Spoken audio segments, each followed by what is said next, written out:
tudo bem? Como você está? Vamos seguir aqui o nosso estudo? Você lembra como é esse vídeo?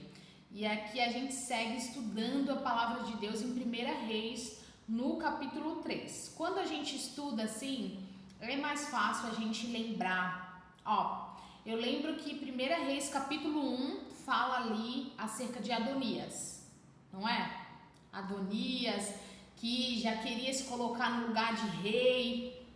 Que mais? Capítulo 2 foi os conselhos de Davi para Salomão, não foi? Então, em 1 Reis capítulo 3 nós vamos falar que Salomão pede sabedoria, o que está aqui escrito nas escrituras sagradas. Mas pega a sua Bíblia lá, vai ser sua leitura aqui de hoje. E o importante é isso, é um capítulo, um versículo, aquilo que você consegue meditar dessa palavra que traz vida para nós. E nós vamos deixar aqui 3 lições de acordo com o que está aqui escrito na palavra de Deus. Salomão, capítulo 3.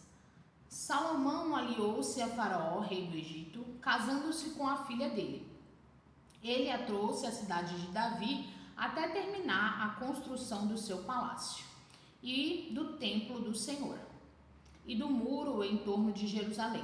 O povo, porém, sacrificava nos lugares sagrados, pois ainda não tinha sido construído um templo em honra ao nome do Senhor. Salomão amava o Senhor, o que demonstrava andando de acordo com os decretos do seu pai Davi. Mas oferecia sacrifícios e queimava incenso nos lugares sagrados, porque ainda não tinha construído o templo. O rei Salomão foi a Gibeon para oferecer sacrifícios, pois ali ficava o principal lugar sagrado, e ofereceu naquele altar 1000 holocaustos. Em Gibeon, o Senhor apareceu a Salomão num sonho à noite e lhe disse: peça-me o que quiser e eu lhe darei. Salomão respondeu: tu foste muito bondoso para com o teu servo, o meu pai Davi, pois ele foi fiel a ti e foi justo e reto de coração. Tu mantiveste grande bondade para com ele e lhe deste um filho que hoje se assenta no seu trono. Agora, Senhor meu Deus, fizeste o teu servo reinar em lugar de meu pai Davi. Mas eu não passo de um jovem e não sei o que fazer. Teu servo está aqui entre o povo que escolheste, um povo tão grande que nem mesmo se pode contar. Desculpa. Aqui no versículo 9. Dá, pois, ao teu servo um coração cheio de discernimento para governar o teu povo e capaz de distinguir entre o bem e o mal. Pois quem pode governar este teu grande povo? O pedido que Salomão fez agradou ao Senhor. Por isso, Deus lhe disse: já que você me pediu isso, e não uma vida longa, nem riqueza, nem pediu a morte dos seus inimigos, mas discernimento para ministrar a justiça, farei o que você pediu. E lhe darei um coração sábio, capaz de discernir, de modo que nunca houve nem haverá ninguém como você. Glória a Deus. Também lhe darei o que você não pediu, riquezas e fama, de forma que não haverá rei igual a você durante toda a sua vida. E se você andar nos meus caminhos e obedecer aos meus decretos e os meus mandamentos como seu pai Davi, olha só, presta atenção, eu prolongarei a sua vida. Então Salomão acordou e percebeu que tinha sido um sonho. A seguir voltou a Jerusalém, pôs-se perante a arca da aliança do Senhor, sacrificou holocaustos e apresentou ofertas de comunhão. Depois ofereceu um banquete a toda a sua corte. Glória a Deus. Ainda tem aqui, vou continuar, mas vou fazer só um comentário aqui. Primeiro você viu que ele faz ali 1000 holocaustos. E aquilo agradou o coração do Senhor. Porque Salomão, ele não pediu algo, ele ofereceu por amor. Ele fez uma oferta por amor, não que a gente não possa pedir. Afinal, tudo vem de Deus.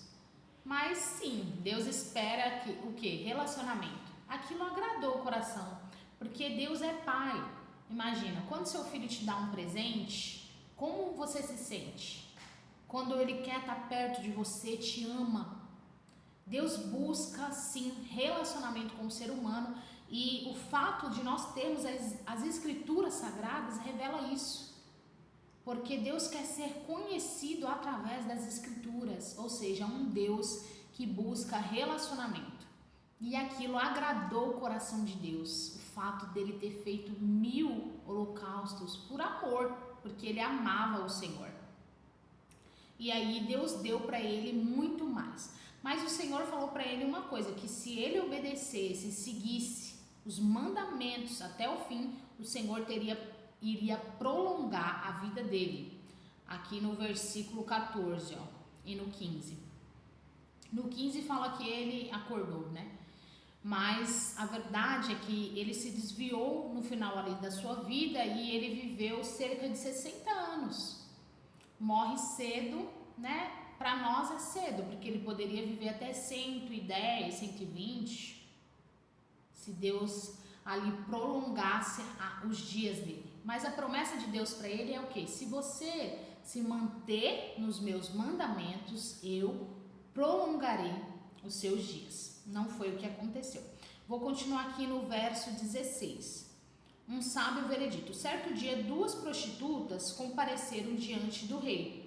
Uma delas disse: Ah, meu senhor, esta mulher mora comigo na mesma casa. Eu dei à luz um filho e ela estava comigo na casa. 3 dias depois de nascer o meu filho, esta mulher também deu à luz um filho e estávamos sozinhas. Não havia mais ninguém na casa. Certa noite, esta mulher se deitou sobre o seu filho e ele morreu. Então ela se levantou no meio da noite e pegou o meu filho, enquanto eu, tua serva, dormia, e pôs ao seu lado. E pôs o filho dela morto ao meu lado. Ao levantar-me de madrugada para amamentar o meu filho, ele estava morto.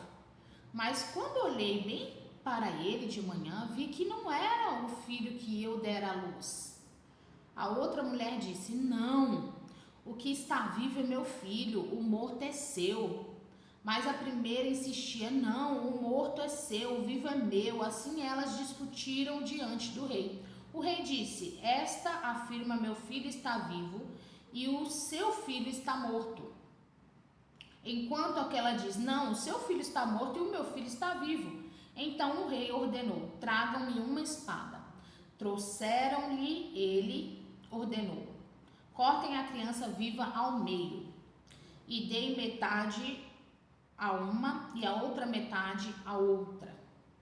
A mãe do filho que estava vivo, movida pela compaixão materna, clamou: Por favor, meu senhor, dê a criança viva a ela, não mate.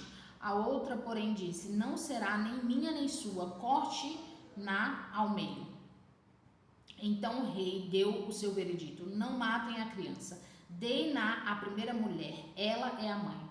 Quando todo Israel ouviu o veredito do rei, passou a respeitá-lo profundamente, pois viu que a sabedoria de Deus estava nele para fazer justiça. A sabedoria de Deus estava nele para fazer justiça. Que história forte, né? Porque a mãe é movida pelo instinto materno e o Senhor deu ali sabedoria para Salomão para fazer justiça. Então ele entregou o menino para aquela que preferia ver ele vivo na mão de outra do que morto. Essa é a verdadeira mãe. Eu coloquei aqui 3 lições de acordo com esse capítulo, que o importante, a primeira delas é que o importante é como termina. Porque você vê, Salomão, ele começou muito bem, amando o Senhor de todo o coração, mas infelizmente ele não terminou bem. Então o importante é como termina. E se perseverar até o fim, a palavra fala o quê? Será salvo. A segunda coisa é que sabedoria, né? Ele foi o homem mais sábio que já existiu nesse mundo. Sabedoria não substitui obediência a Deus. Nós vamos estudar nos próximos capítulos que Salomão se desvia dos mandamentos do Senhor. E a terceira é preciso se cuidar. Cuidar do coração, do emocional e do espiritual. Então, Salomão, ele se desviou porque ele foi descuidando do seu coração, amando muitas mulheres que perverteram o seu coração no decorrer do caminho. Por isso que a palavra fala, né? Primeiro vigiar e depois orar. Então, eu preciso cuidar de cada área aí da minha vida, do meu emocional, do meu coração. Não, deixa eu analisar, deixa eu ver se o meu coração está seguindo de acordo com as escrituras sagradas. E ele foi descuidando ali do coração, deixando aqueles sentimentos, aquelas paixões o dominarem. E quando ele já estava de idade, ele se desviou. Então, eu deixo aqui esses 3 conselhos de acordo com a palavra e a história aí que nós vamos ver de Salomão daqui para frente. Que o Senhor te abençoe e te guarde, que o Senhor faça resplandecer o teu rosto sobre ti e que ele tenha misericórdia de ti. Que o Senhor sobre ti levante o teu rosto e te dê a paz, em nome de Jesus.